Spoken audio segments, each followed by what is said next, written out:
Hello, everybody, and welcome back to the Lawcast. We waded through a bunch of mediocre to terrible SummerSlam shows, and we finally made it to the good one. It's SummerSlam 1992. Thank God we finally got through all of those craptastic, horrible, boring, crappity shows to get to this amazing work of art, which I had never seen before watching it for this podcast. And my God, what I've been missing all this time. This show was fantastic. Yeah, this is still among the best SummerSlams ever, and I would say at the time it took place, it may have been the best WWF pay-per-view ever. It's certainly in the top three with WrestleMania 3 and WrestleMania 8. Yeah, and it surprised me how much of that big WrestleMania field that it had. I mean, it helped that they had a gigantic amount of people there, and they never really run, the exception of like them running the Alamo Dome for Royal Rumble, what was it, 97 or 96? Yeah, and last year. Yeah, but with the exception of those, like they never run stadiums for anything other than WrestleMania, so it had that feel to it. Absolutely. And it was fascinating to see like the SummerSlam booking mentality spread across a WrestleMania veneer, and it was fascinating. Yeah, I mean, obviously the atmosphere is amazing. It's basically a sellout crowd in Wembley Stadium. You know, for a shoot, 80,000 people there, and that is on maybe legit the biggest attendance in company history, because the best estimates of WrestleMania 3 are 78, 80,000, and the legit number for WrestleMania 32 was apparently only about 80,000. Yeah, I'm not sure that we'll ever truly know.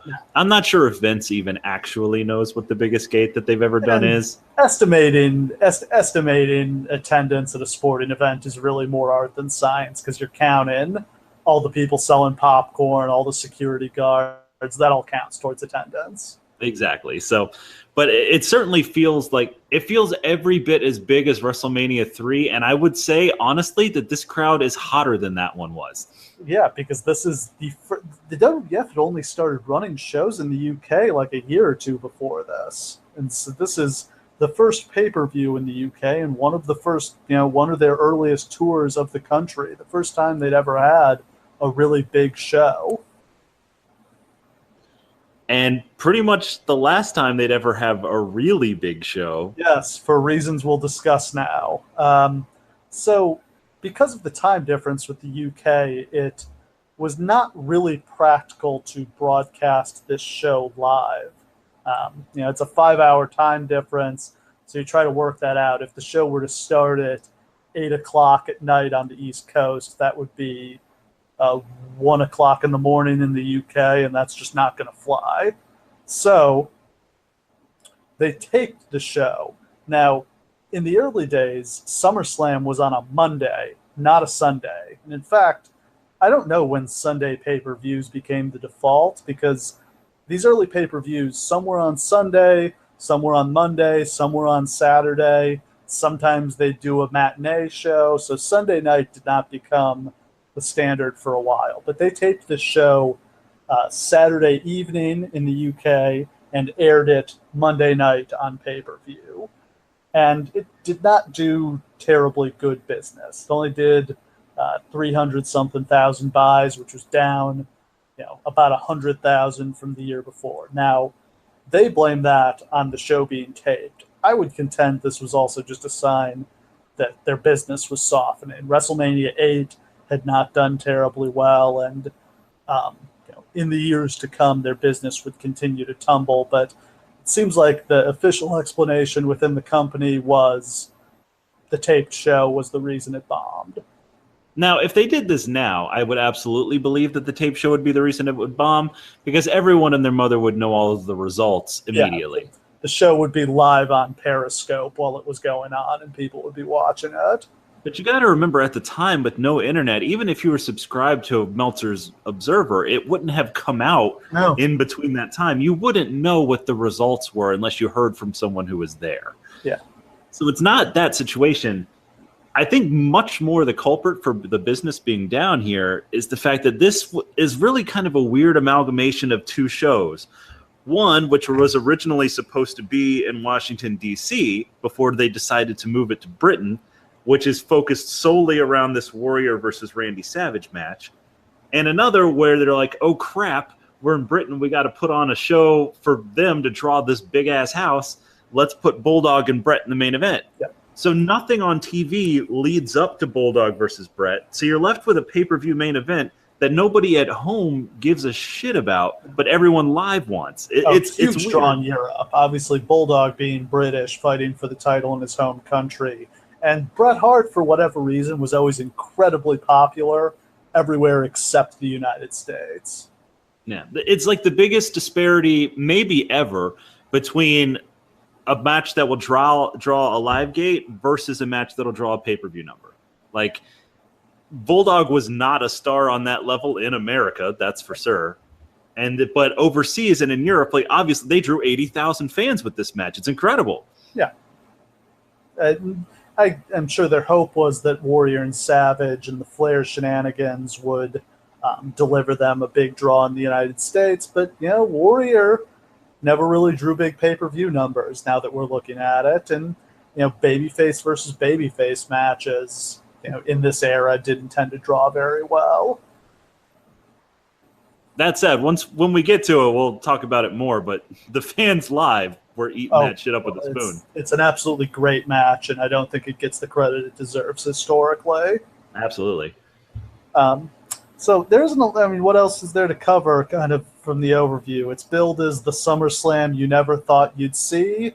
I don't think we ever thought we'd see SummerSlam with 80,000 people there in a stadium. And apparently not that many people did see it. But no. Our main events, we've got Savage and Warrior for the WWF Championship, and we've got Bret Hart against the British Bulldog for the Intercontinental title. Well, let's just go over what's going on in 1992. So obviously, Ric Flair is in the WWF. He's kind of curiously not booked on this show. Hulk Hogan is nowhere to be seen. He hasn't been around since WrestleMania 8. He's filming a movie, but also the steroid rumors and heat are starting to swirl. So he doesn't come back until just before WrestleMania 9. And his exit from the company is already in motion at this point. Roddy Piper is not around. He'll make a, spoiler alert, surprise appearance on this show to play the bagpipes. The show really could have used a Piper-Flair match, but neither Piper nor Flair booked on the card. And Jake Roberts is gone. Sid is gone. Sid got fired after WrestleMania. So we are starting to see the exodus of the stars that will really hamper their business in these next few years. Yeah, we've really, of all of the SummerSlams that we've done thus far, we've kind of talked about the changes that are slowly starting to creep through. This show feels radically different from the one that came before it. Like, not only just the people, but just the tone. It's a whole new world at this point. It's just about to be the new generation. 92 is this fun mashup year where it's one of my favorite years in company history, where you've just got a little bit of all the eras together. You've still got a lot of the rock and wrestling guys, but you've also got the new generation guys starting to break out. Savage is in his last run as the champion. You got Flair in the WWF, which is always cool. Savage picked up the belt from Flair at WrestleMania. Bret Hart won the IC title from Roddy Piper at WrestleMania. So those are your top two champions. You've got Savage, the 80s star, kind of starting to wrap up his run, and you got Bret Hart, the next big star with the rocket on him at this point. Yeah, it's funny to think that Bret Hart would have his first major pay-per-view main event before he ever got the world title, which, of course, would never happen in a million goddamn years today. No, it's very strange that he loses this match and then goes on to win the world title, 2 months later. But we'll talk about that a little more. The other thing I want to kind of bring up is Flair's use and positioning at this point. He's not booked on the card, It feels like at this point they're starting to lose faith in him for whatever reason. And Flair's WWF run, his initial one, has always been of interest to me because I think it's regarded as more successful than it was. Obviously, he had some really great matches. The 92 Royal Rumble is my favorite ever. The match with Savage at WrestleMania is unbelievable, but something about him in this run never quite clicked. Well, he said before himself that he just didn't have confidence in himself. That's he had the most trouble. Fascinating thing that Ric Flair lacked confidence, but yeah, he does seem like an oddly sensitive guy in some ways, and obviously he's dealing with health issues right now, hoping for the best. But yeah, he didn't really draw on house shows, which I think when they realized that they didn't have a match in Hogan Flair, they kind of didn't know what to do with him, because that has always, I would imagine that was basically the whole impetus for bringing him in. Yeah.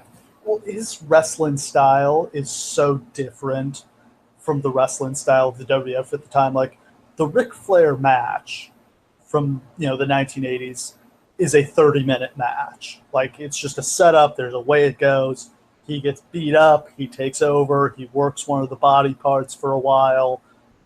The face makes a comeback. Flair cuts him off. Now Flair starts to work the leg, and they go to the finish.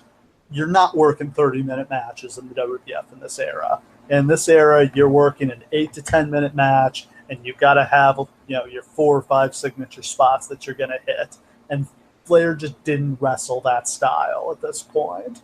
Yeah, I mean, WWE has always been a babyface territory. Babyface is on top, yep. Heels are there to bump, and you just send an endless procession of them. They're disposable, generally speaking. You build them up, and then you tear them down.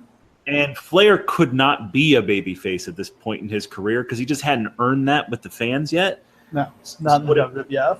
Yeah, so what it created was this thing where, like, you have a guy here, ultra talented, super over, and you just can't use him because he's just not a fit. And that's just kind of where you got. And no wonder he lost confidence, because he literally was not designed to do the thing that they were asking him to do. Yeah, so here he's not booked on the show, but he plays a critical role in the Savage Warrior match, which we'll cover. Anything else you want to talk about before we get into the show proper? The only thing of interest from this year other than that was this is the first year that I started watching wrestling on VHSs in my friend's living room. Yes. Survivor Series. Remember the good old days waiting for the video store to get new tapes? Hell yeah, I do. I remember I only got it because Macho Man and Ultimate Warrior were on like the tape, like the plastic case that was in front of the tape. It was all about what was on the front of the tape. That's right. And they didn't have SummerSlam, which had like the super bright case. That's this show. So I got the one that was sitting right next to it, which was Survivor Series, the next pay-per-view after this one. Where it was supposed to be Savage and Warrior teaming up, but Warrior got fired. Exactly.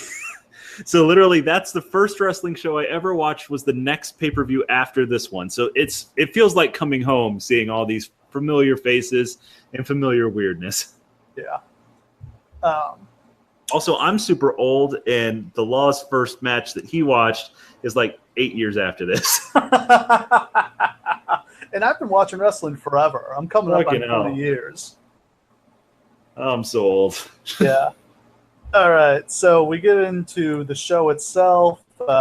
Start out with a montage of the opening package is really focused on England, just putting over England and how big of an event this is.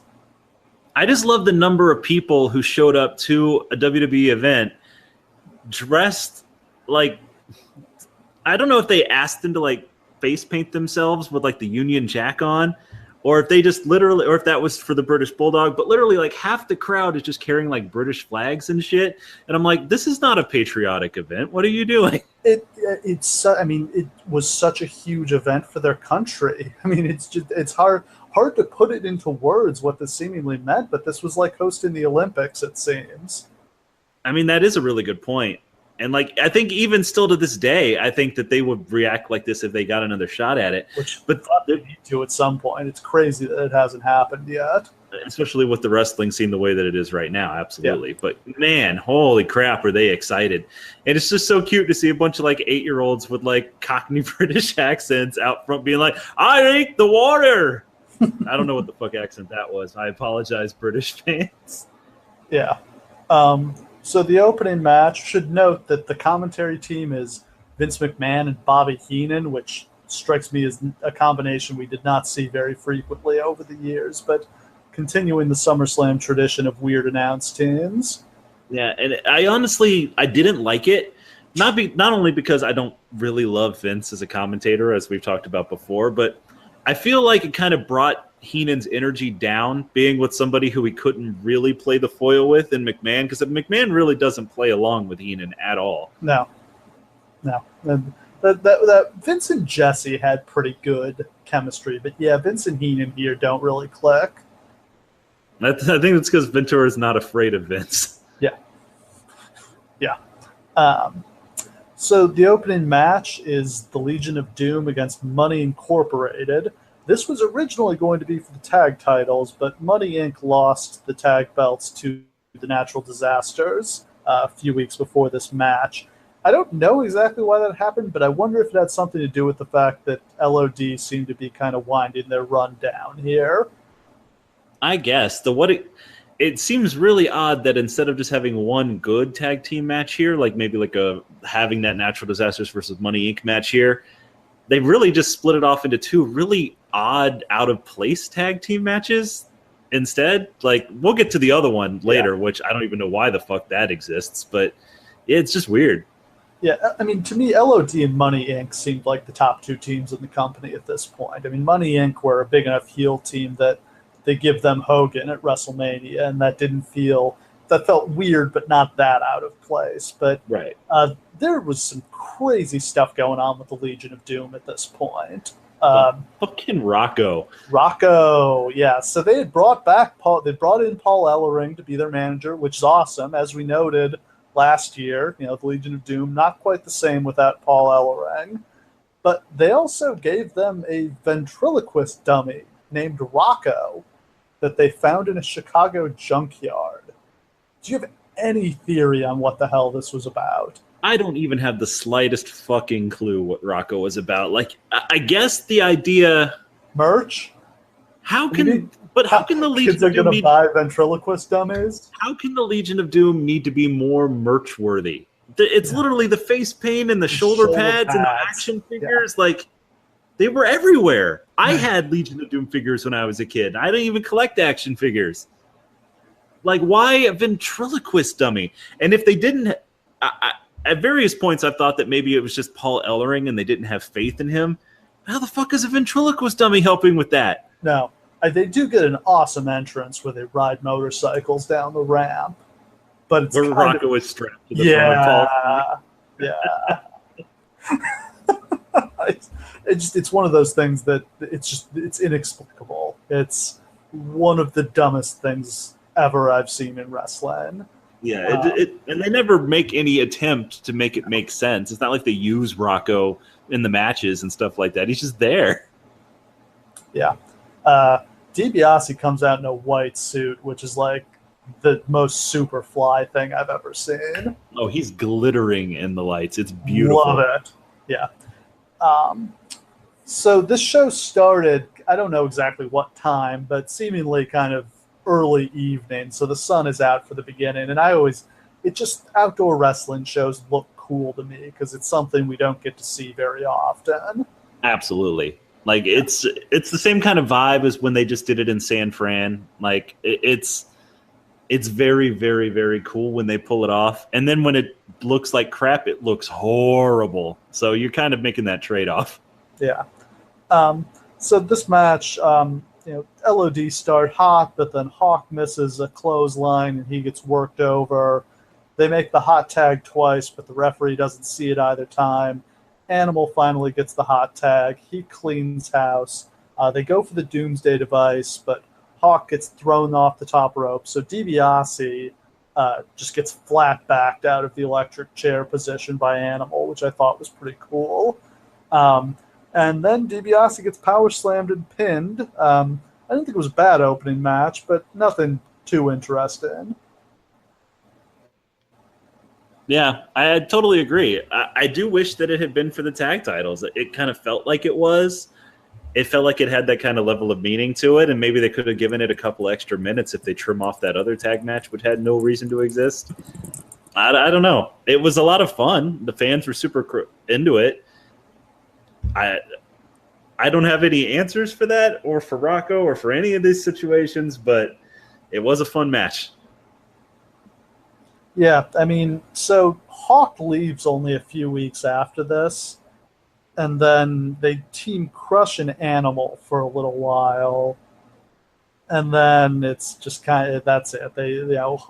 Animal ends up leaving too, and they go to Japan for a while. Quick, who's your favorite substitute member in the Legion of Doom? Is it Crush or Heidenreich? Heidenreich. Heidenreich. Yeah. So backstage, we've got Scheme Gene interviewing Ric Flair. So to explain the Flair storyline, when the announcement was made that Warrior would get to challenge Randy Savage for the title, Flair was obviously upset.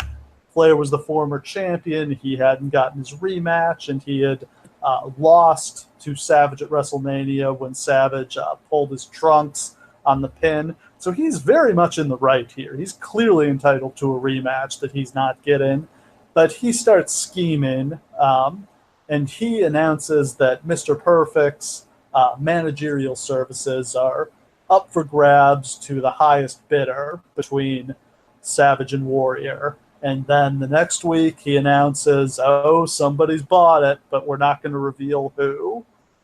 And so sowing the seeds of dissension between Savage and Warrior. Mean Gene pushes him on who it is who's sold out, who's bought Perfect services. Flair just says that Perfect is right now in the dressing room of the winner. I mean, I guess in the context of what will eventually happen, did Flair purchase his services? No, Perfect didn't managing Flair. This was just their plot. Okay. But yes, it's actually pretty interesting the way that they do it, because you got to remember at the time that Randy Savage had turned on several of his friends by this point.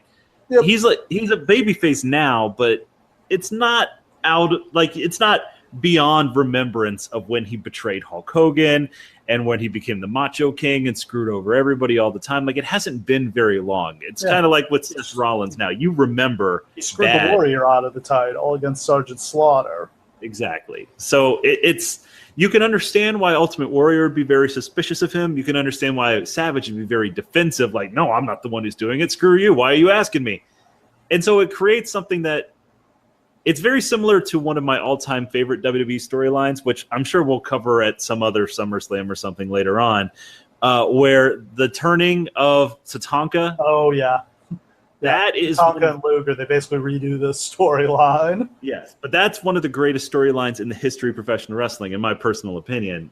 Not just because it involves Tatanka. I am slightly biased, but all things that involve Tatanka are amazing. They are. They objectively are. But it's basically that same storyline here, and it kind of works. And it does make you wonder who exactly it's going to be.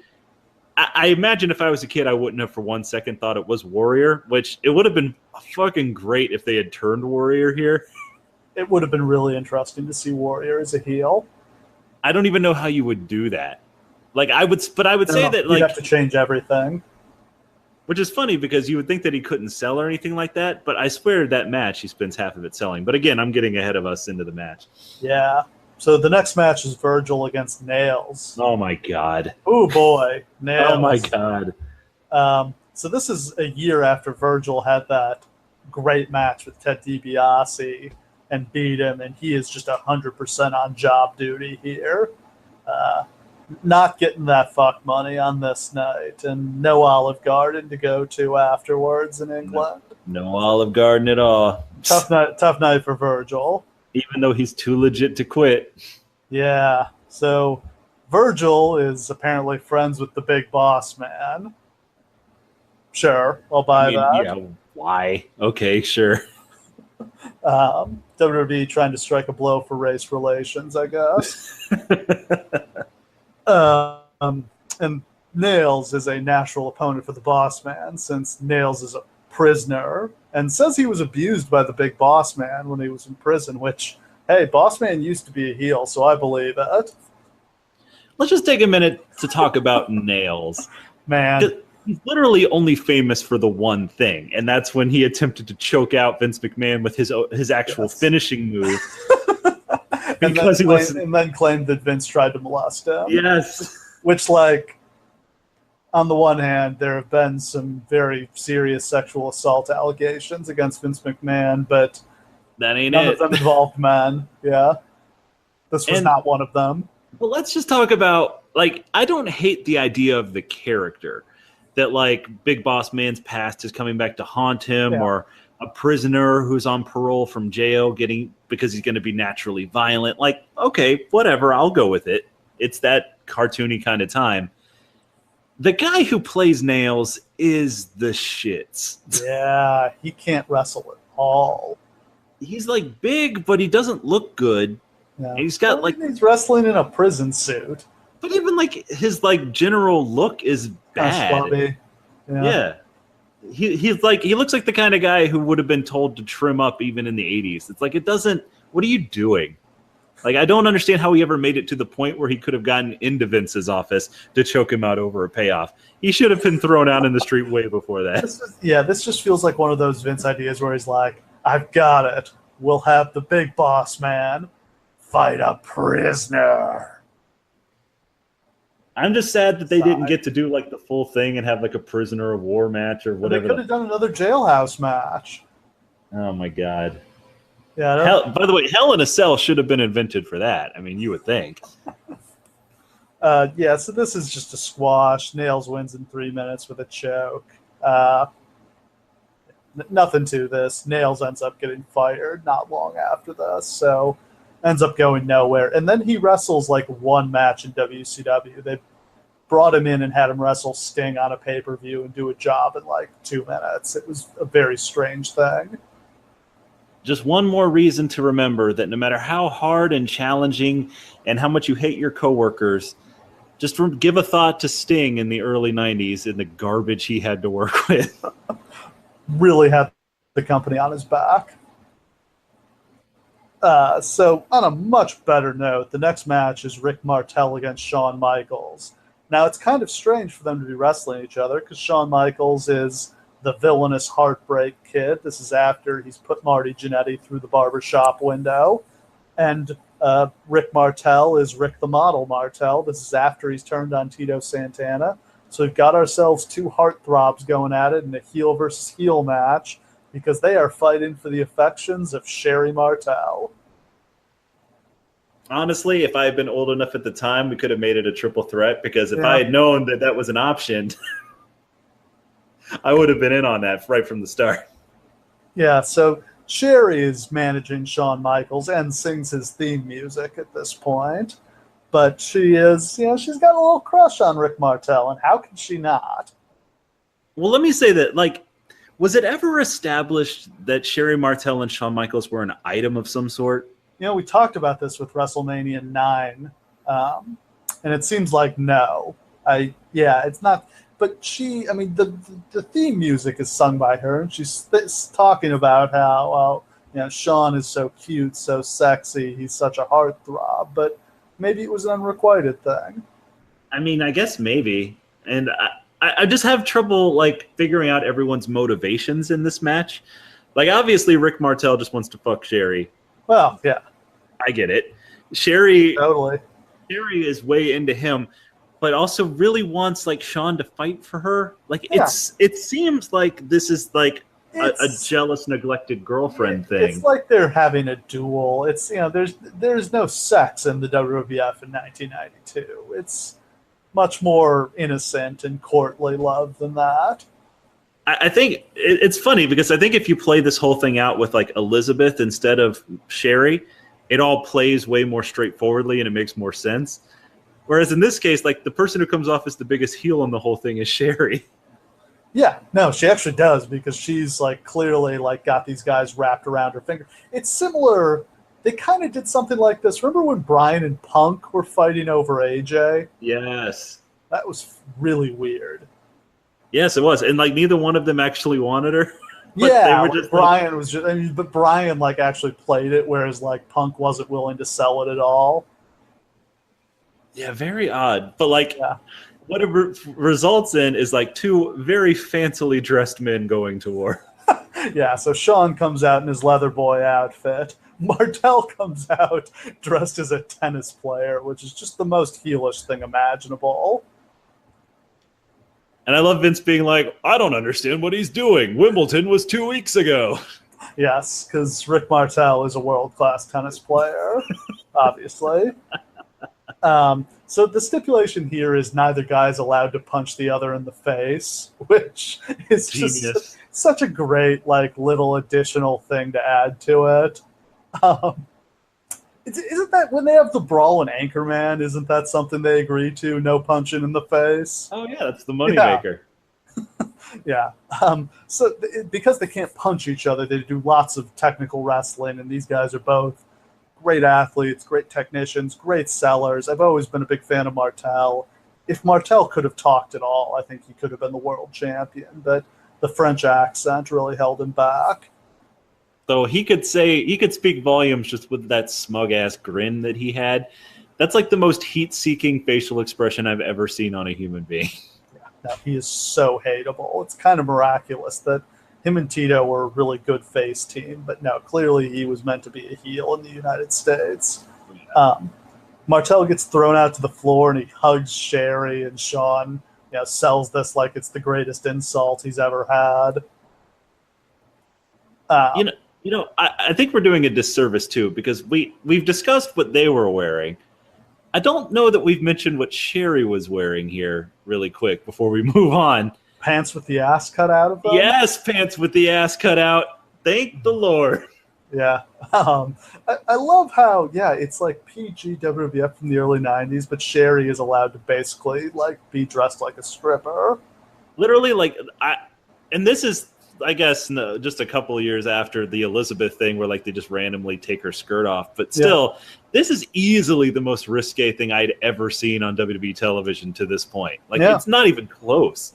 No, and they wouldn't break this until they did the Jacqueline Sable bikini contest where Sable had the handprint bikini. Yeah, just for some reason, Sherry was just able to wear whatever the shit she wanted, and every other woman had to be chased. Yeah, I don't know. I guess it's that she's a heel. Were there any other heel women around at this point? Not really. Yeah, I mean, I guess that was it. So Martel and Michaels tease that they're going to start punching. So Sherry gets up on the apron and faints and falls off. Both guys, rush to try to help her and end up fighting over it. We see that Sherry's she's faking it. She sits up to see what's going on. And then they turn around and she goes back down and they fight some more. And she gets up. And I mean, it's kind of slapstick, but I really enjoyed this. The best part about it to me is that this match wasn't originally the plan. Since Hart Michaels was originally the plan for this match, I don't know when exactly was it they changed it. But for something they just came up with kind of on the fly as like a backup. So well. It worked out so well. This was probably my favorite match of the entire show. It's not the best match, but it was just so much fun. It's so different. I mean, when do you ever have two heels wrestle each other? And you did get some comedy matches in this era, but this is a different kind of comedy. This is a little broader and deeper. Yeah, Shawn and Sherry at that point could genuinely do no wrong in my eyes. So they keep fighting. It's a double count out, and then they fight over who gets to bring Sherry to the back. Just great stuff here. Now this doesn't really wind up going anywhere, does it? I think they pretty much dropped it after this. Yeah, because they go back to things get shuffled up after this because Bulldog ends up getting fired, so they put the IC title on Shawn, and then all sorts of wackiness ensues that ends with Bret and Shawn being the top two champions and main eventing Survivor Series. Yep. Ooh, we'll talk about that another time. That's a good one. So the next match is for the tag team titles. It's the Natural Disasters defending against the Beverly Brothers. Who the hell are the Beverly Brothers? I mean, all I know is that they were these were the guys who were fixtures in Smoky Mountain Wrestling, right? Were they? I think they were late. No, I'm thinking of the Heavenly Bodies. That's not even the Beverly Brothers. Heavenly Bodies, totally different. Well, the Heavenly Bodies and the Beverly Brothers look exactly alike. Yeah, they kind of do. I have no idea who the Beverly Brothers were. This is the only pay-per-view appearance I remember from these guys. Like, in any federation. Like, they were AWA guys. They were for a couple years, but this was kind of it.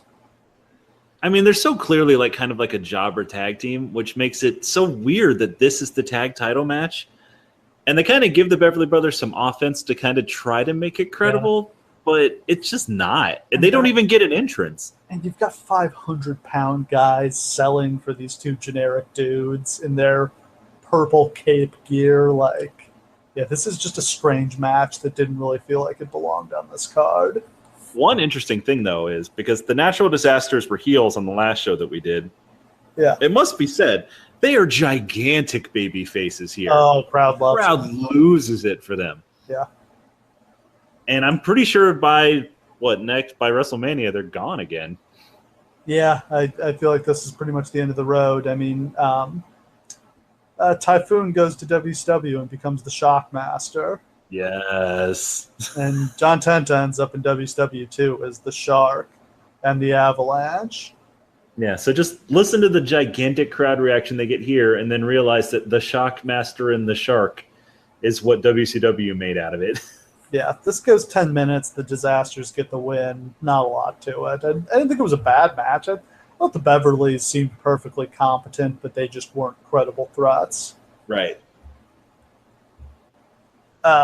So things continue to get wackier in the next match.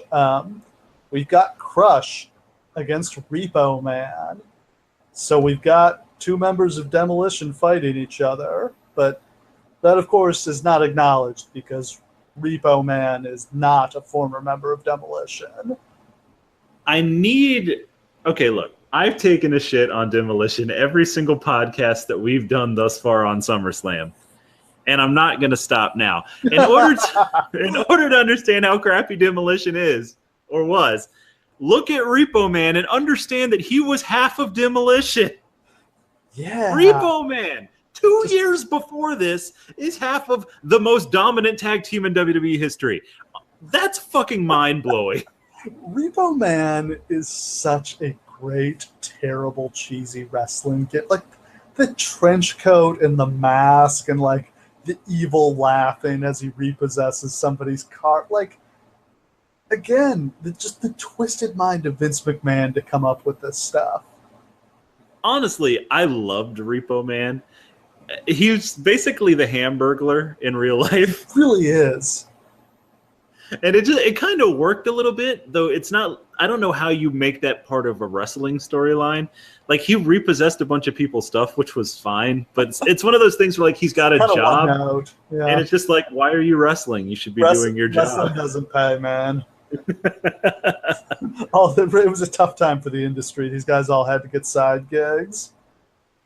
And then there's Crush, the only Hawaiian who WWE would acknowledge as Hawaiian for 20 years. Instead of making him Japanese. Fucking hell. Yeah, I mean, we'll probably talk about this whenever Crush is on, but don't you feel like they at least toyed around with the idea of, pushing Crush to the moon? I always heard that Vince was a huge fan of Bryan Adams. And I can believe it. I absolutely can believe it. And here, he looks the part. And the fans are into him. Big and colorful and not great in the ring, but competent. He's got the music. It's one of those things where, like, he came along at the wrong time. Yeah. I think maybe if he comes along a couple years earlier, maybe he gets in as like a Hogan friend kind of thing. Definitely. But at this point, like, they're moving away. Yeah, they're moving away from that whole idea.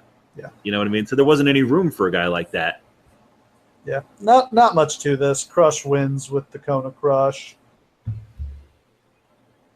weird match. Yep. All right, we are to the sub-main event. The WWF title being defended in the middle of the card made total sense here because clearly the match the crowd came to see was the Bulldog against Bret Hart, but they were crazy into this one. So there's a lot going on here. We've got Savage as the world champion. He beat Flair for the title at WrestleMania 8.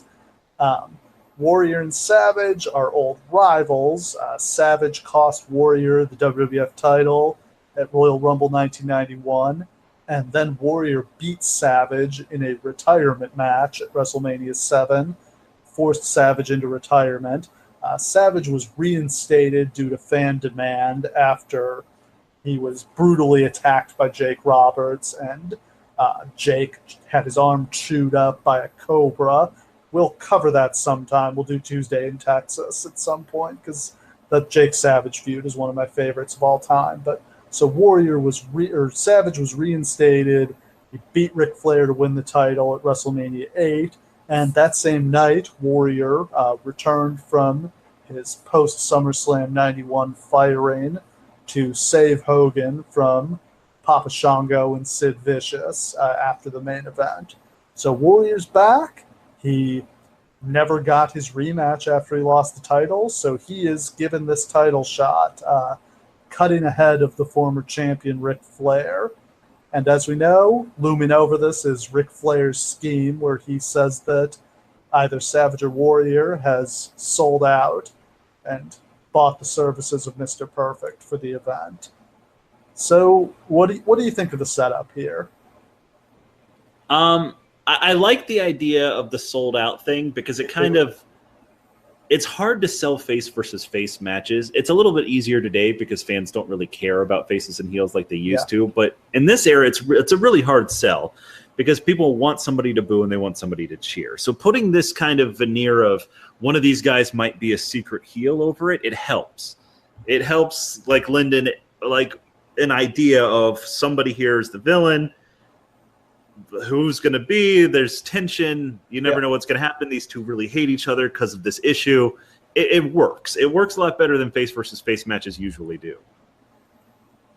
Yeah, I really like the intrigue of who sold out. And without that, I don't think this match would have worked. No, and I mean, we saw Hulk and Warrior do it, but that was a whole other situation where, like, that's a match people always wanted to see. Savage and Warrior had an incredible match at WrestleMania 7, but that was with Savage working as the heel. Yeah. And the retirement stipulation hanging over it. Honestly, I think it's an accomplishment for both of these guys that the fans don't ever see Savage as the heel automatically in this match because they must be accustomed to, at this point, to seeing Warrior versus Savage or Savage as the heel. But they don't treat it like that. They treat them both like baby faces, which is an achievement for them. Yeah. Huge reactions for both guys. And man, these are the two most colorful motherfuckers in wrestling history at this point. Yeah. Randy Savage is wearing like a full kaleidoscope of colors. Yeah, I think Savage, his gear he always had some of the best gear in the business. I find, kind of t-shirting pants Randy Savage to be an interesting look. I think the backstory is, at least I've speculated, the backstory is that he had gone off steroids at this point, and his physique maybe wasn't quite where he wanted it to be, so he started wearing more stuff to cover himself up. But I think he looks really cool. I think he looks really cool too. And there was actually a lot of people in like the lead up to this and on this show who were wearing like shirts or singlets that never would have before. And I really don't think that that's a coincidence. Like in the lead up to this on TV, they showed the Ultimate Warrior like randomly in a segment wearing like we make fun of Giant Gonzalez for his airbrushed muscle shirt, but Ultimate Warrior was very much wearing an airbrushed muscle singlet on national television. Yeah, he wears one in this match. I mean, it's not bad, and that's kind of the look that I remember him from my childhood having, but it's like, you clearly don't have the build you used to have, bro. No. Is this where people were speculating that the Warrior had died and this was a different person? Yes, when he came back to the rescue, that's when they thought it was new because his hair looked different, like it was slightly a different color, and it was way short. The natural explanation is that he had died, not that he had dyed his hair or stopped dyeing it. Yes. What happens is he rotated off the steroids and dyed his hair, and people were certain that it was a new Ultimate Warrior. Which, I don't know. I mean, did the original Sin Cara die? He might as well have. I mean, Alberto Del Rio tried his best. Yeah. Ooh. So, no Perfect or Flair to start the match. So, for the first, 10 to 15 minutes of this super long match, we just get kind of straight wrestling between the two of them. And I thought this first segment was really good. Like, non-formulaic. They trade the advantage. They're both hitting their stuff. They're both kind of teasing that they're maybe not on the level, but Savage a little more so. Savage busts out the knee and sends Warrior to the floor and then goes for the axe handle. I mean, Savage always just has that little extra bit of madness and makes more of a natural heel. Yeah, and I honestly thought that like really lent itself well to this match because the best Warrior matches are the ones where he actually sells for people. This is one of those, like the ones we've discussed in the past where he seemed like he would only really sell for Rude. In this case, too, he sells a ton for Savage, and Savage kind of going like extra insane because he knows he has to go over the top because he can't match up physically with Warrior. It works. It's a great thing that they do here. And I think the selling is by necessity because they need to go about 30 minutes here. And we know Warrior's cardio, not legendary to say the least. So they've got to kind of set this up deliberately where there's going to be some down periods for him to rest up. And thank goodness that they do. Like it's incredible that Randy Savage and the Ultimate fucking Warrior have what amounts to like a 35-minute match that never gets boring. Yeah, it's incredible work by Savage and by, I'll assume it was Pat Patterson who put this match together.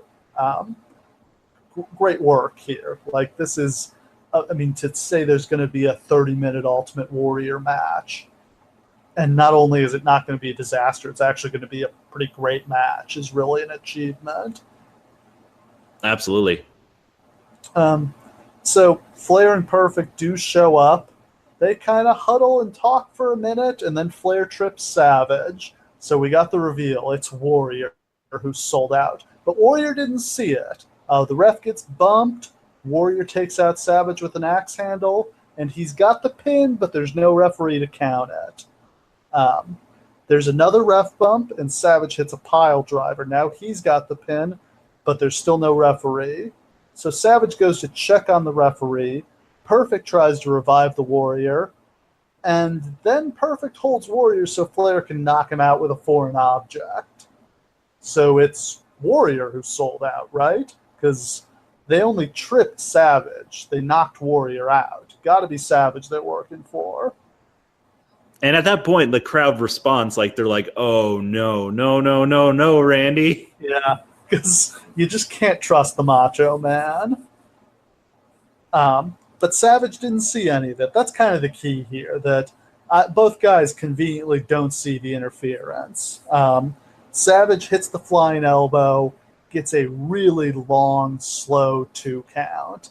I feel like Randy Savage sort of invented the near fall match.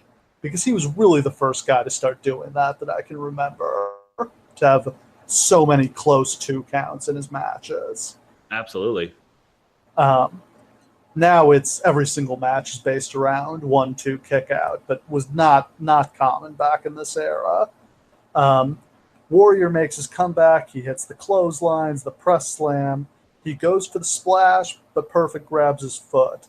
Now Hebner is distracted as Warrior hits the ropes, and he gets hit by a chair by Flair. So at this point, there's no question Savage is sold out. I mean, Perfect and Flair have completely handed the match to him on a platter.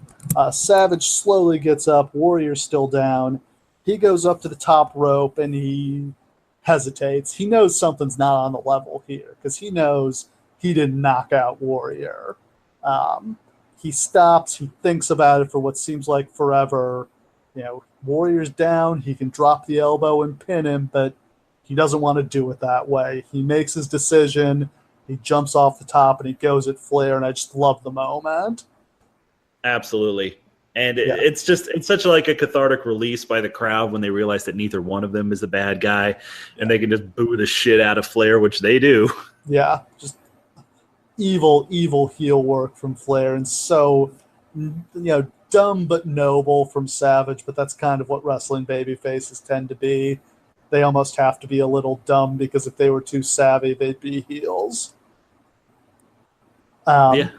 So Savage goes for the axe handle on Flair. Flair moves out of the way and just cripples Savage with a chair shot to the knee. Savage's knee is destroyed. He can't get back to the ring, so he's counted out after 26 minutes, and now the plan becomes clear.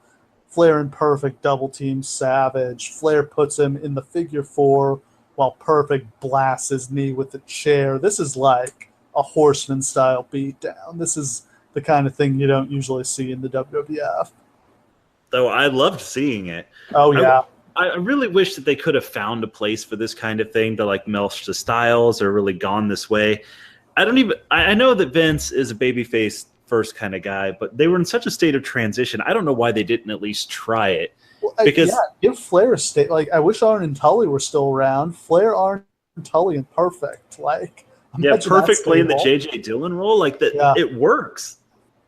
Yeah, Perfect was a great manager, and like it's kind of weird for Flair. Flair had 2 managers because he had Heenan and Perfect, but I think it made him special, and I loved Perfect's work as a manager.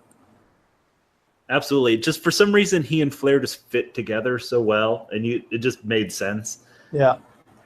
So Warrior comes to, he chases Perfect and Flair off, and him and Savage kind of pause, and then they embrace, and everybody feels good. Warrior won the match. Savage is still the champion, but both men leave with their honor.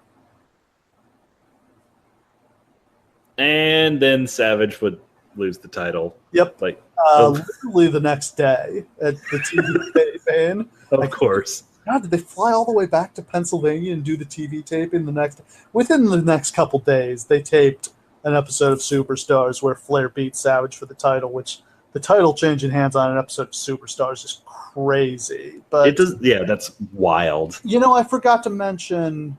No, I was thinking maybe Flair was already hurt here, but I don't think he was yet.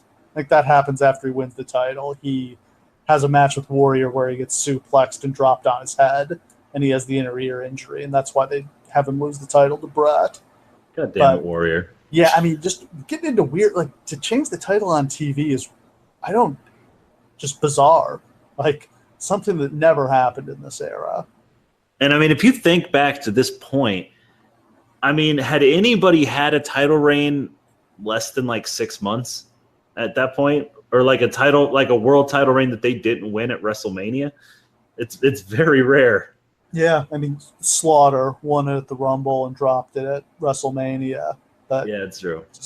That was just a Hogan setup. But yeah, I mean, they were really moving the title around a lot at this point, very much in contrast to how they had been booking. When you think about it, for the year before this, Hogan got the title back at WrestleMania 7. He loses it to The Undertaker at Survivor Series, then wins it back a week later at Tuesday in Texas, then gets stripped of it. They hold the title up. Flair wins it in the Royal Rumble, and then Flair loses it to Savage at WrestleMania, and here Savage loses it to Flair, and then Flair loses it to Brett at a house show a month later. It's just they kind of weird, crazy hotshot booking. That's more title changes in the space of a year than they'd had in the entire history of the title before that, I think. It just really reflects how uncertain they were at this time, which direction that they were going in. Yeah. Anytime you see title hot-shotting, it's not about getting new ratings. It's not about popping a buy rate. Truly, all it reflects is lack of confidence. Lack of confidence in who your top star should be, who should have the title, what your direction is. It's a reflection that just jerking around trying to figure out what the right answer is, Yeah. and they didn't have one. I don't think there was there wasn't an easy answer here. The big stars from the 80s were getting a little over the hill and weren't quite drawn anymore, but Bret Hart wasn't a huge draw either. They didn't really have anybody ready, and they wanted to go to Sid maybe, but Sid did not turn out to be reliable. There wasn't any obvious answer to me here. And rather than picking one avenue and just throwing everything into it to see if it would work, they just stayed uncertain, and that led to the biggest drought in the history of the business. Yeah, absolutely. So next match, we've got The Undertaker against Kamala. Just dread. I mean, this is just years of Undertaker's career. This Undertaker babyface run, just years of this garbage of Kamala, King Kong Bundy, Giant Gonzalez, fake Undertaker, just same feud every time. They stole the urn. There's a new monster. We've never seen the Undertaker dominated like this before. Oh, he won. Years of this where they're keeping him away from the title. They don't view him as a champion and top guy, and they really probably should have tried him with the belt. I don't understand why they didn't. We've mentioned before that the Runnels family is particularly well known for making terrible nonsense into something watchable, right? Yeah. The Undertaker is the all-time emperor of that. Not only was he given a gimmick that on paper was completely unworkable and made it the greatest gimmick in the history of wrestling, he was given this to do for years. And never wasn't over. Ever. This is 4 years. It's 92 until they bring in, until 96 they finally start. They have him fight Bret and then Diesel, and then they bring in Mankind, and finally they gave him some real opponents. But 4 years of this. It is fascinating kind of how the Undertaker and Sting's careers kind of coexist. They do. Where the company never wanted either one to really be the guy, but they kind of wind up carrying the company through an uncertain time by wrestling a bunch of garbage. Yeah. The only good thing about this match is the Undertaker's entrance. The sun has set by this point, and Taker rolls in standing on the back of a hearse, which is awesome. Awesome. So badass. With the long ramp. The funniest part to me is that they literally have a hearse driving, and poor Paul Bearer, with his fat body and his stumpy little legs, has to walk out in front of the hearse down the long ramp. He couldn't catch a ride. He couldn't be driving. Yeah. That was a rib. Poor guy. That was absolutely a rib on Paul Bearer. He was sweating his ass off by the time he got to the ring. It's a 3-minute match that ends in a disqualification. Kimchi attacks The Undertaker. Kamala hits some impressive top rope splashes. And then Undertaker sits up and chases him off. This would continue to Survivor Series, where Taker would settle things with a victory in a casket match. The first ever casket match, I believe, at least the first televised one. But yeah, nothing here. Dud. Yeah, absolute dud. I would love to know the etymology, not of Kamala, because it's all too easy to understand where Kamala came from, but where the name kimchi came from for his handler. How did a Korean rice dish become the name of the handler of the guy from the deepest, darkest jungles in Africa? I'll never understand that. That's a fair question. I'm sorry. My wife just reminded me that kimchi is cabbage and not rice. If anybody out there who is a kimchi enthusiast was upset about me saying that. Yeah, don't want to make the kimchi lobby mad. There you go. Yeah, I mean, it's just, I guess the theory, kimchi, he's like a jungle, I don't know why he's called that, but he's like a jungle explorer. So I guess the idea is just he went exploring in the jungles of Africa and he found Kamala.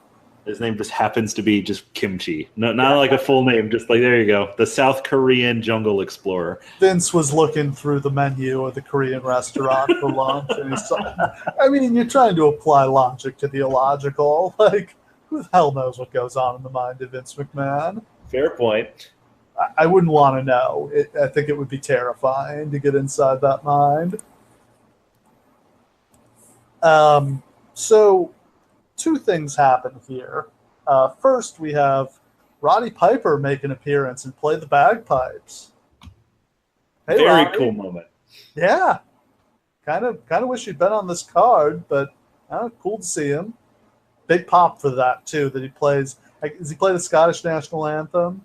I think that's what that is. I don't want to seem like hopelessly ignorant as to the Scottish national anthem, but I think that's what it was. Yeah. So cool to see him. And then there was a match that got cut from the show. Tatanka beat the Berserker in 5 minutes, but I assume they cut it due to time constraints because I think Savage and Warrior went long, and Brett and Davey Boy probably went long too. So you absolute bastards, keeping Tatanka from me. God, cut a Tatanka match. How dare you? And against the Berserker. Ooh, that must have been a barn burner. Oh, I bet. Tatanka won because, as we know, Tatanka was undefeated forever. Yeah, never beat anybody good, but he sure beat a lot of them. No, got beat by that bastard Ludwig Borga. Son of a bitch. Nazi. Ruined my childhood. All right, main event time. Bret Hart defends the Intercontinental title against the British Bulldog, Davey Boy Smith. Kind of easy setup here. It's, brother-in-law against brother-in-law. Bret's the champion, Bulldog's the #1 contender. And they're both kind of like, yeah, we're family, but once that bell rings, shit's going to get real.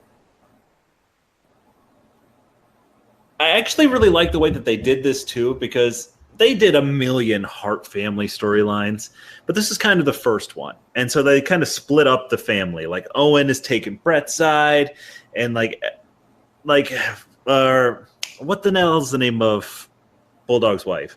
Diana, that's the one. And she's like uncertain about what to do, support her brother, support her husband. What should she do? Like, it's probably the time that it worked the best. And I'm kind of surprised that they didn't try to get Stu and Ellen involved in this. Maybe they did, and they just weren't really a huge part of it. But it's kind of, we've already covered other shows where basically they do a very similar thing to this. But this is the time where it works the best. Yeah, and it feels very sport-like here, where it's just like, they're just going to fight. They're fighting for the title, and whatever happens, happens. Yeah, absolutely. So they interview Bret, they interview Bulldog. They're both kind of edgy, like, yeah, we're going to fight, I'm going to win, but Bret is kind of clearly being more heelish, which only makes sense because they're fighting in Bulldog's home country. They also interviewed Diana, Bret's sister, Bulldog's wife. Very awkward promo, but I think it works here because it just kind of got across that she's very nervous and concerned and conflicted about how this is going to go. Which I'm not really sure why that's the center of all of this, because it's not like they're having like a knockdown, drag-out brawl. It's just a title match. It's not like it's going to shatter their family forever. Yeah, but it's, I think that, when you've got baby faces fighting, you got to have a hook, and one guy's got to be more heelish. So it only made sense for it to be, of course, Bulldog's the baby face. They're in England. If they were in Canada, Bret would be the face and Bulldog would be the heel. No question, yeah. The pop for Bulldog here is unreal. It's one of the loudest I've ever heard. Yeah, like even in WrestleMania 3, I wouldn't say that the entire crowd were all into Hogan. Like it was a huge reaction. But here it's 80,000 people reacting to Bulldog at once, and it's fucking crazy. It's just, there's nothing as strong as nationalism. It works in every sport. In boxing, just a couple months ago, did you see the Anthony Joshua Vladimir Klitschko fight? Oh, I sure did. That was awesome. It reminded me of this. I remember watching it a couple months ago thinking this is just like SummerSlam 92. But yeah, and of course, because they were smart back then, they resisted the urge to have Bret beat him in his home country. Gosh, go figure, WWE. Yeah. Man, it would have gotten so much heat if he'd beaten him, though. I know, right? Just beat him right in front of his wife. Go for it. Oh, but 5 years later, they actually did that. We'll cover that soon. So it's a mixed reaction for Bret. They start out just doing wrestling, lots of takedowns. Bret's the better technician, but Bulldog's so powerful, and Bret just makes Bulldog look amazing here. Like, Bret sells so much for him and really puts Bulldog over as the superior wrestler. And let's put this into perspective, seriously, because I don't know if you necessarily want to trust this, but I think that there's no reason not to. Bret says in his book that Bulldog had a huge drug problem at this point. He did. Now, the story is that he had a staph infection that he was still working with. Could be.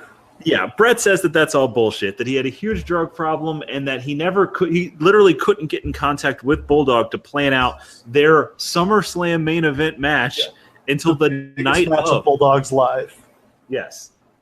So literally, despite all of this stuff going on, all of the build, they don't plan anything about this match until they're literally in the ring for it.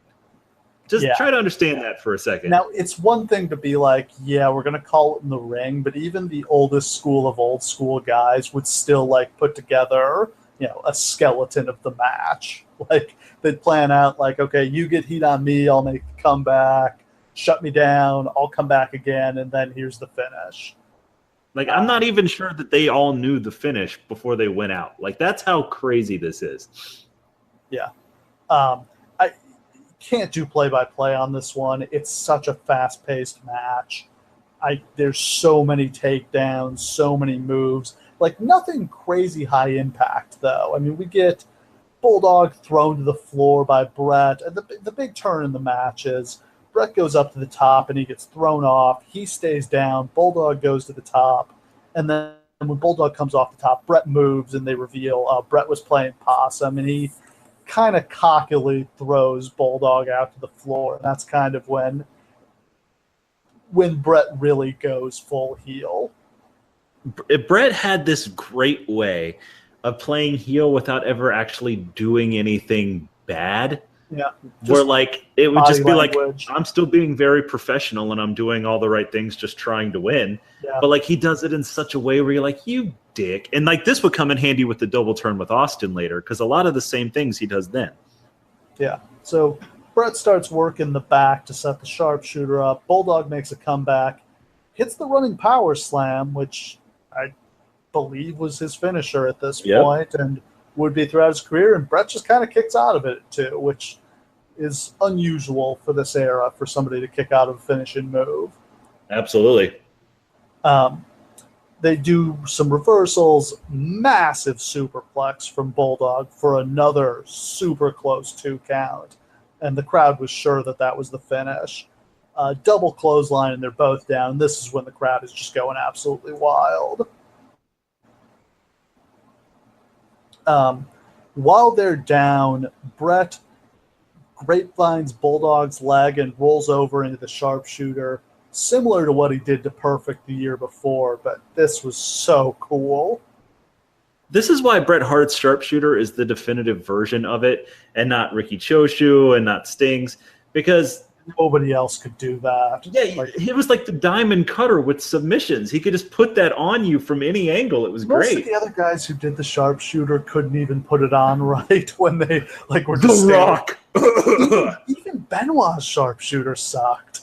Everybody's sharpshooter sucks. I don't know what it is. They all look like crap compared to Bret's. I don't know why. Bret Hart's just the best. I guess. So Bulldog manages to get to the ropes. Again, huge pop. Crowd is just going crazy for this. Bret hits the ropes. He goes for a sunset flip, but Bulldog sits down and has him in a pin. With all of Bulldog's weight on him, there's no way to kick out, and that's the 1, 2, 3. Great finish. And it's so funny, too, because that's one of those transition things that people just blow through when they're doing mat wrestling sequences. I think it's the only time I've seen a match end like that. Yeah. And it's crazy that you don't see that more because it worked amazingly here. People loved it. It made total sense because it's just, when you look at that positioning, there's no way to kick out. Right. Like when you've got a 270-pound guy sitting down on your chest and he's got your legs in his arms, you can't get out of that. But like, you know, Brett doesn't look bad. Brett just got caught. Bulldog looks amazing because he was so resilient. He managed to kind of outhook the technician. Great finish to an incredible match. I mean, maybe, you know, we said Brett Perfect the year before was probably the best match since Savage Steamboat. This was probably the best match in company history to this point.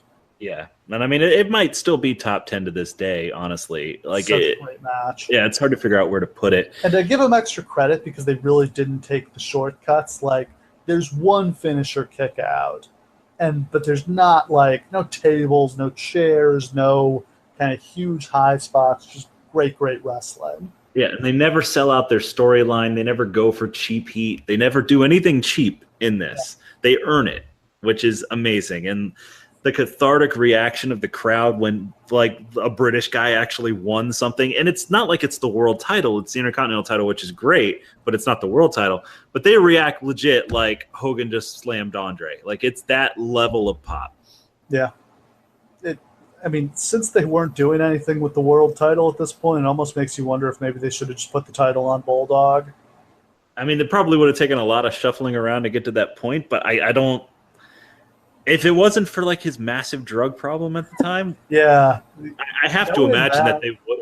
Honestly, knowing that, it's kind of crazy that they put him in this spot, and we'll get to what happened in a second. But first, Brett teases walking out without a handshake, but he comes back and embraces Bulldog, and you know, I think that's great too because it puts them both over as super baby faces. You know, Brett lost the match, but it's another case of he loses with honor, and like that's the most baby face-ish thing you can do, I think, is to take your loss like a man and put the other guy over. Like it's the difference between how a heel and how a face handle a loss. A heel whines and complains and makes excuses, and a face just owns it. Agreed. And show ends with, you know, great celebration. The other thing I wanted to note is, do you remember what Vince said when the match ended? Wasn't it something like, "We've witnessed one of the great wrestling matches in this sport's history," or something like that? Yes, which is so bizarre because I've never heard those words come out of his mouth ever. Yeah, and it's really interesting because it's just like I think he just got caught up in the moment and how incredible a match it was. Yeah, and I mean, like, this is as much as extended what they normally do in the WWF. It was something beyond that. And I wonder if Vince had any idea, like, they can't have thought it was going to be that good, especially since they couldn't have known really what they were going to do since they hadn't planned any of it.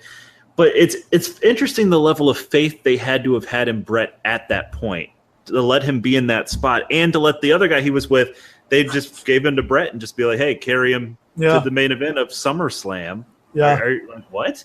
What if this match had sucked? It easily could have. I mean, the crowd probably would have kind of carried it through anyway, but this match easily could have been terrible. If this match sucks, do you think Bret Hart wins the world title later this year? You know, they still would have had to get the belt off of Flair. And who else would they have put it on? I'm just not sure that Bret's even in the conversation. Well, apparently the other option was Tito Santana, so they were pretty fan. Yeah. Poor Tito. Tito Santana. He earned that, though. They should have made it Tito. Yeah. But yeah, so let's get to the fallout from this show, because there was a lot of it. Bulldog gets fired like a month later. I think they caught him getting HGH shipments. Yeah, it was a bad time to be on steroids. It really was. Yeah, so Bulldog gets fired. He loses the title, the IC title, to Shawn Michaels on, I believe, the last Saturday night's main event until they brought it back in the 2000s. But so Shawn Michaels wins the Intercontinental title, which may have been the plan anyway, because it may have originally been planned for him to beat Bret at SummerSlam before they decided to do it in the UK.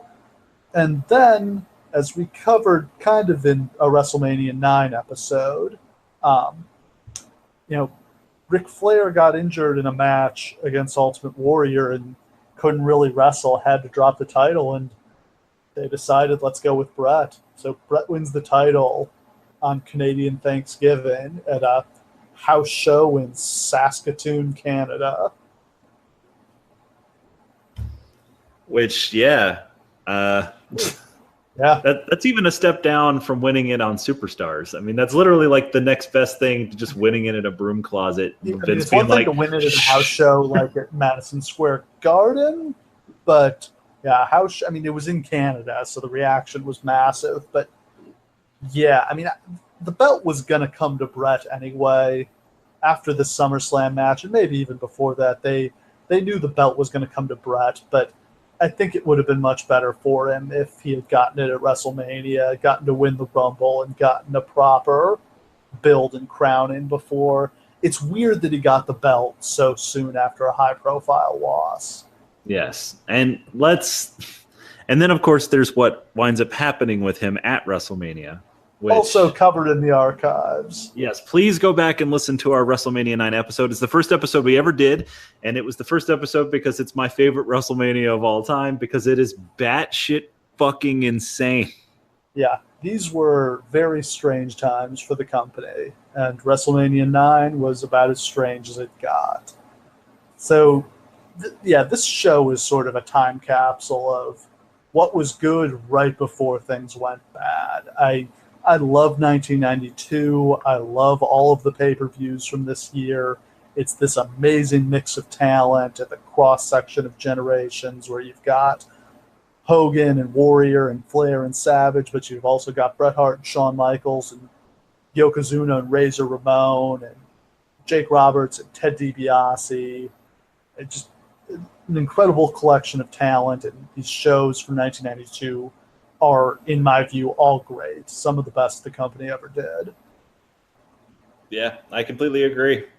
And then by the time we get to 93, which obviously we're going to have to wait till next year for us to cover those other SummerSlams, there's like so many new people who are like a whole new main event is all set up. So it's crazy. Yeah.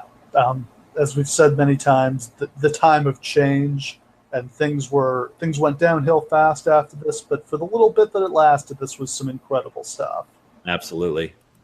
Ooh, so I think that wraps us for SummerSlam 1992, and for our first year of the SummerSlam anthology. We had to wade through some not-so-great shows, and there's many more not-so-great SummerSlams to come, but I think it was worth it to get to this one. Oh, hell yeah. This is a perfect stopping point. We witnessed the beginning of SummerSlam. We witnessed a whole bunch of samey, crappy shows. And then finally we get to the new generation. And until I would say probably 10 years after this was probably easily the best SummerSlam. Easily. Yeah. The only one to this date that's competition is 2000. 2002 is probably a better show, but this one just has something special about it. The setting and the crowd and just some of the history involved here. But SummerSlam 2002 is one of the best wrestling shows ever put on in any company. Yeah, I'm not sure that I could honestly recommend any of the other SummerSlams that we've watched, but you have to watch this one. It is so cool and great and interesting, and it's different, and you got to watch it. Absolutely. All right, so we're a wrap for SummerSlam 1992. We're a wrap for the SummerSlam anthology. And next week, we're going to have something almost completely different. The only thing that's similar is it takes place outside, because we're doing WCW Hog Wild 1996. Oh my God. Someone came up with the genius idea to put a wrestling pay-per-view out in front of a bunch of drunk-ass dudes on bikes. And it's actually a really good show, in my opinion. The setting is insane, but I love outdoor wrestling shows. I love anything different, and man, was this different. It is a tale of hubris. It is a tale of hogs, and it is wild.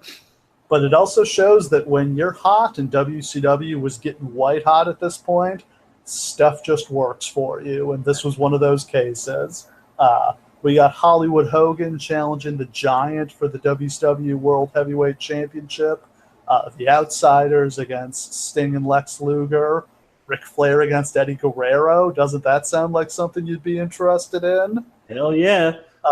Ultimo Dragon against Rey Mysterio, and Chris Benoit and Dean Malenko in a 30-minute match that gets booed out of the house because the fucking redneck bikers don't know anything about wrestling. Amazing. Yeah. Now, just for my edification, because I'm not a huge WCW guy, this isn't the one with the monster trucks, is it? No, that's Halloween Havoc 95. Got it. Okay, That's when Hogan threw the Giant off the roof of Cobo Hall and killed him. And then he comes back the same night. Yep, came back and wrestled an hour later with no explanation as to what had happened. Yeah, sure, absolutely. Made total sense. Anyway, you got that to look forward to next week. Thanks for listening, everybody. Hope we see you again next week.